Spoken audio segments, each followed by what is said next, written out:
നിത്യക്ക് സന്തോഷമായി.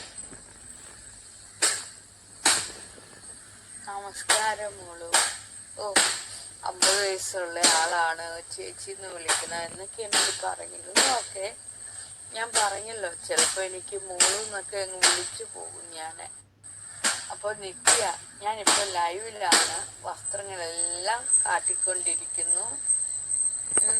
ഞാൻ സ്വയം കാണുന്നു. പൂജയുണ്ടായിരുന്നു, വസ്ത്രങ്ങൾ പൂജിച്ചു.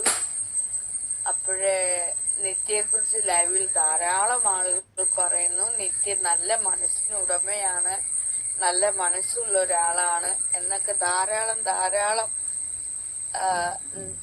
ധാരാളം മെസ്സേജുകൾ വരുന്നു. അപ്പൊ അസൂയ മൂത്തൊരു വേറെ മെസ്സേജ് ഇരുന്നുണ്ട്, അത് നമ്മൾ നോക്കണ്ട. അപ്പോൾ നിത്യ ഈ ലോകത്തുള്ള എല്ലാവരും ഇപ്പൊ അറിഞ്ഞിട്ടുണ്ട്. രാജ്യത്തിന് വെളിയിൽ വരെ എന്റെ ലൈവ് പോകുന്നതാ. അപ്പൊ നിത്യ എന്ന് പറയുന്ന അവരാരും കാണാത്ത ആളിനെ ഈ ലോകം മുഴുവൻ കാണുന്നു, കേൾക്കുന്നു. നിത്യ ഇപ്പൊ ലൈവിലുണ്ടോ? കാണുന്നു, കേൾക്കുന്നു.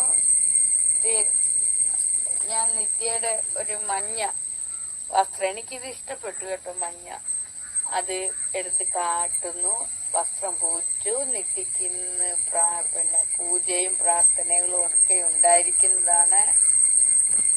എല്ലാവർക്കും നിത്യയെ കുറിച്ച് പറയാനാണ് ഇവിടെ. എല്ലാരും നിത്യ എന്നൊക്കെ എഴുതിയിടുന്നുണ്ട്. ഒക്കെ കണ്ണ ലൈവില് പറ്റുമെങ്കിൽ ഒന്ന് കാണൂ, കേൾക്കൂ കേട്ടോ. ഓക്കെ.